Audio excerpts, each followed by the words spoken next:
Hello বন্ধুরা, welcome back to my channel. আজকে একটা নতুন ব্লগ তোমাদের সঙ্গে শুরু করছি। আমি নন্দিতা আর তোমরা দেখছো নন্দিতার ডায়েরি। ভিডিওটা শেষ পর্যন্ত দেখো, আশা করি তোমাদের ভীষণ ভালো লাগবে। ভালো লাগলে একটা লাইক করো, কমেন্ট করো, চ্যানেলটা সাবস্ক্রাইব করে দিও। তো চলো এবার ভিডিওটা শুরু করা যাক। সকালবেলায় ঘুম থেকে উঠেই দেখো আমি বাসন নিয়ে বসেছি বাসন মাজতে। কিন্তু বাসন মাজার আগে আমি বাসি ঘর উঠোন সব ঝাড় দিয়ে নিয়েছি, তারপরে বাসন ধুচ্ছি। তো কাল রাত্রে বেশ অনেকগুলোই বাসন এঁঠো হয়েছিল, তো সেগুলো এখন মেজে ধুয়ে নিচ্ছি। আর কিছুদিন ধরেই রাত্রেবেলায় আমাদের এদিকে ভীষণই ঝড় বৃষ্টি হচ্ছে, তার জন্য অনেক কাজ জমে আছে। আজ একটু রোদ উঠেছে আর সেই কাজগুলো আজ সব করে নিতে হবে, কারণ এই বৈশাখ মাসের টাইমটাই এইরকম, রাত্রে কালবৈশাখী ঝড় বৃষ্টি আর সকাল হলে তারপরে রোদ ওঠে। আবার কোনো দিন সারাদিন মেঘলা থাকে, একটুও রোদ ওঠে না, বৃষ্টিও হয়। তো আজ সকাল থেকেই বেশ রোদ উঠেছে, তাই তাড়াতাড়ি করে সব কাজগুলো সেরে নিতে হবে। তো দেখো বাসন টাসন ধুয়ে নিয়ে চলে এসেছি রান্না করতে। আর আজকে মেনুতে আছে উচ্ছে দিয়ে আলু দিয়ে তরকারি। যেহেতু পরপর অনেক কাজ আছে, তাই বেশি কিছু আজকে রান্না করব না, শুধু ভাত আর এই তরকারিটাই রান্না করেছি। তো এই তরকারিটা দিয়েই আমরা খাওয়া দাওয়া করে নেব। তো উচ্ছে খেতে কে কে ভালোবাসো কমেন্ট করে জানিও।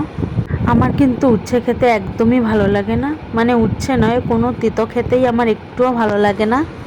কিন্তু তাও মাঝে মধ্যে একটু খেতেই হয়, না খেলে হয় না, তার জন্যই আর কি এই তরকারিটা রান্না করা। তো চলো, রান্না হয়ে গেছে, কিছুক্ষণ ফুটবে এটা, তারপর খাওয়া দাওয়া করে বাকি কাজগুলো করে নিতে হবে। দেখো খাওয়া দাওয়া করে জামা কাপড় কেচে নিয়েছি, এখন সেগুলো রোদ্রে দিচ্ছি। রোদ উঠছে কিন্তু মাঝে মধ্যেই আবার আকাশ মেঘলা হয়ে যাচ্ছে, বৃষ্টি পড়ছে, মানে আকাশটাও আমাদের সঙ্গে কুমিরডাঙ্গা খেলছে আর কি। এরকম একবার বৃষ্টি পড়ছে তো একবার রোদ উঠছে, রোদ উঠছে জামা কাপড় বাইরে দিচ্ছি, বৃষ্টি পড়ছে আবার ঘরে নিয়ে যাচ্ছি, এরকম আর কি। তো দেখো 3-4 দিন ধরে যেহেতু ওয়েদার মেঘলা ছিল, ওয়েদার খারাপ ছিল, বৃষ্টি হচ্ছিল, তার জন্য কিন্তু অনেক জামা কাপড় জমে গেছিলো, কোনো কিছুই কাচাকাচি করা হয়নি। আর আজকে একটু রোদ্রের দেখা পেয়ে মোটামুটি যাবতীয় যা জামা কাপড় ছিল সব কেচে দিয়েছি। তো আমার থেকে তো ছেলের জামা কাপড় অনেক বেশি হয়ে গেছে, তোমরা তো কম বেশি সবাই জানো যে আমি ছেলের প্রতিদিনের জামা কাপড়ই কেচে দিই, একবার পরলে সেটা না কেচে ওকে আমি আর পরাই না। আর তার জন্য না অনেক জামা কাপড় হয়ে গেছে, তো সেগুলো সব আজকে কেচে দিয়েছি। দেখো একটা একটা করে মেলে দিচ্ছি। আর বাড়ির উঠোনে যে 3টে তার টানানো আছে জামা কাপড় মেলার জন্য, সবগুলো তার পুরো ভরে গেছে। দেখো ওদিকে 2টো তার ভরে গেছে, আর তাও জামা কাপড় শেষ হয়নি, তো তার জন্য আবার এই সাইডের তারে দেখো জামা কাপড় মেলে দিচ্ছি। আর পাশের বাড়ির মামি আসলো আমার সাথে একটু গল্প করতে, তো জামা কাপড় মেলছিলাম আর মামির সাথে একটু কথা বলছিলাম। দেখো আমরা গ্রামে থাকি, আমরা কিন্তু সবাই সবার বাড়ি যাই, কথা বলি, গল্প করি। শহরে হয়তো এরকম কিছুই হয় না, যে যার মতন ঘরে থাকে, কাজ না থাকলে একা বসে থাকে, কিন্তু আমরা সবাই সবার সঙ্গে গল্প করি। তো এদিকে দেখো জামা কাপড় তো মেলা হয়ে গেছে, তারপরে চলে এসেছি ছাদে ধান মেলে দিতে। যেহেতু রোদ উঠেছে তাই জামা কাপড় কাচাকাচির সঙ্গে সঙ্গে ধানগুলোও মেলে দিতে হবে, কারণ ধানগুলো কিন্তু সব শুকায়নি। আগের একটা ব্লগে তোমরা দেখেছিলে যে আমি ধান সিদ্ধ করেছি, তো সেই সিদ্ধ ধানগুলোই কিন্তু পুরোপুরি শুকায়নি, তাই সেগুলো এখন আমরা মেলে দিচ্ছি। জানি না কতক্ষণ মেলে রাখতে পারবো, কারণ রোদ তো একবার উঠছে আবার আকাশ মেঘলা হচ্ছে, বৃষ্টি পড়ছে। তো যখন দেখছি মনে হচ্ছে যে বৃষ্টি আসবে, তখন আবার এগুলো সব গুছিয়ে তুলে রাখতে হচ্ছে। তো এখন এই করেই ধানগুলো শুকাতে হবে, কি আর করা যাবে বলো। আর এগুলো যদি ভালো করে শুকিয়ে না রাখি তাহলে কিন্তু ধানগুলো পচে যাবে, এগুলো দিয়ে আর চাল খাওয়া যাবে না। তারপরে দেখো নিচে চলে আসলাম, আর নিচে এসে আমার এখন অনেক কাজ ছিল। তো এখানে দেখো কি হয়েছে, এই যে দেখো আমার উঠোনের সাইডে এই দিকটায় গাছ টাছ লাগানো আছে, আর এখানে দেখো একটা সাপ এসেছে। ওই যে দূরে দেখতে পাচ্ছ ছাই ছাই কালারের, এই যে দেখো জুম করে দেখাচ্ছি তোমাদের। একে যতই তাড়া দেওয়া হচ্ছে কিছুতেই যাচ্ছে না, আর এখান দিয়েই ঘুরে বেড়াচ্ছে। এই যে দেখো, এরকম দেখলেও কিন্তু আমার ভীষণই ভয় করে। তো কি করব, ওরা এখন বাড়ির আশপাশ দিয়ে ঘুরে বেড়ায়। আর বাড়ির পাশে যেহেতু এত সুন্দর মাঠ, তো মাঠেই তো ওরা থাকে, আর তার জন্য ওরা বাড়িতেও চলে আসে কখনো কখনো।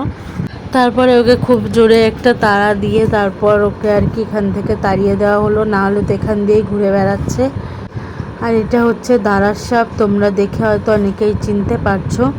তো ওকে এখন তাড়িয়ে দিতে হবে। তো ওকে তাড়িয়ে দেওয়ার পরে তারপরে দেখো আবার কাজে লেগে পড়েছি। এখন দেখো যে টিনটার মধ্যে করে ধান সিদ্ধ করা হয়েছিল সেই টিনটা এখন মাজতে হচ্ছে, কালি পড়ে গেছে, এই কালিগুলো ঘষে ঘষে তুলতে হবে। তো পুরো কালিটা তো তুলতে পারবো না, কিছুটা তুলে রাখবো, ওপর থেকে যতটা পারবো ততটাই আর কি তুলে রাখবো। আর জল পেয়ে ওদিকে আমার ছেলেও দুষ্টুমি করা শুরু করে দিয়েছে। তারপরে দেখো দুপুরের পরে আর কোনো ভিডিও করা হয়নি, এটা পুরোপুরি রাত্রেবেলায় চলে এসেছি। আর আগের একটা ব্লগে তোমরা দেখেছো যে আমি মিক্সার নিয়ে এসেছি, তো আজকে সেই মিক্সারেই মশলা করছি। আজ কি রান্না হচ্ছে সেটা তোমরা কিছুক্ষণ বাদেই বুঝতে পারবে। তার আগে দেখো আমি এখন মিক্সারে মশলা করছি। লাইফে ফার্স্ট টাইম আমি মিক্সারে মশলা করছি, এর আগে কখনো আমি মিক্সারে মশলা করিনি, অন্য কারো মিক্সারে তো করিনি। আর এই যে প্রথমবার নিজে মিক্সার কিনে নিয়ে তারপর সেটার মধ্যেই মশলা করছি। আর ভীষণই নার্ভাস যে ঠিক মতন হবে তো করতে পারবো তো। তো দেখো একটুখানি করে নিয়ে আমি আবার একটু খুলে দেখে নিলাম এটার মধ্যে কি অবস্থা হয়েছে। তো দেখো এখানে আর একটু করতে হবে, তো হয়েছে মোটামুটি মিক্সার, আর একটু করতে হবে। তার জন্য দেখো আমি আবার এটা বন্ধ করে দিলাম, ভালো করে বন্ধ করে চেপে ধরে আবার আমি মিক্সার করছি। তো আজকে রাত্রে কি রান্না হচ্ছে সেটা কিন্তু তোমরা কিছুক্ষণ বাদেই দেখতে পাবে। তো দেখো ভালো করে মশলা টশলা করে নিলাম, নিয়ে এবার যাচ্ছি রান্না করতে। তো আজকে মশলা করছি আলুর দম রান্না করার জন্য। আর আলুর দমের সঙ্গে দেখো এটা কি মনে হচ্ছে বলো তো? এটা তো দেখে মনে হচ্ছে লুচি, কিন্তু এটা কিন্তু লুচি না, এটা হচ্ছে ডালপুরি। এটার মধ্যে মুসুর ডালের পুর দিয়ে তারপরে এটা করছি। আলুর দম দিয়ে ডালপুরি খেতে কে কে ভালোবাসো আমাকে কিন্তু কমেন্ট করে জানিও। আমার কিন্তু ভীষণই ভালো লাগে, আর অনেক দিন বাদেই আজকে ডালপুরি করছি। তো আমার কাছে বর খেতে চেয়েছিল যে একটু ডালপুরি করো, তো তার জন্যই আর কি ডালপুরি করছি। এদিকে দেখো কয়েকটা করা হয়ে গেছে। তো এখন এখান থেকে একটা আমার ছেলেকে খাইয়ে দেবো, আর বাকিগুলো আমরা খাবো। বেশি করিনি, জাস্ট আমরা নিজেরা যতটুকু খাবো ততটুকুই করেছি। তো দেখো ছেলেকে খাইয়ে ঘুম পাড়িয়ে দিয়েছি, এখন আমরা খেয়ে নেবো। তো এই যে আলুর দম নিয়ে নিচ্ছি, সঙ্গে ডালপুরি তো আছেই। তো আজকের ভিডিওটা এইটুকুই। ভিডিওটা তোমাদের কেমন লাগলো জানিও, চ্যানেলটাকে সাবস্ক্রাইব করে দিও, ভিডিওটাতে লাইক করো, কমেন্ট করো। তো এই যে দেখো ডালপুরি আছে, আলুর দম আছে, তার সঙ্গে একটা শসা কেটে নিয়েছি, আর এখন আমরা খেয়ে নেব। তো এই যে দেখো একটা শসা তুলে খেয়ে নিলাম। আগে শসা খেতে ভালো, তাই কোনো কিছু খাওয়ার আগে একটা শসা খেয়ে নিলাম।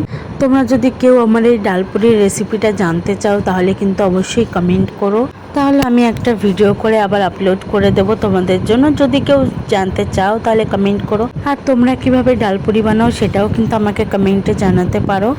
তো এই যে দেখো কতটা পুর ভেতরে ডালের, তো এটা দিয়ে আলুর দম দিয়ে খেতে কিন্তু দারুণ লাগে। তো চলো বরকে খাইয়ে দিয়ে দেখি কেমন লেগেছে বরের, তার আবদারেই তো ডালপুরি বানানো। তো এই যে দেখো বরকে খাইয়ে দিলাম, এবার আমিও খেয়ে নেব। তো বর বলেছে ভীষণই সুন্দর হয়েছে খেতে। তো চলো যাই হোক, ভিডিওটা আজকে এখানেই শেষ করছি। সবাই ভালো থেকো, সুস্থ থেকো। তোমাদের সঙ্গে দেখা হচ্ছে পরের একটা নতুন ব্লগে।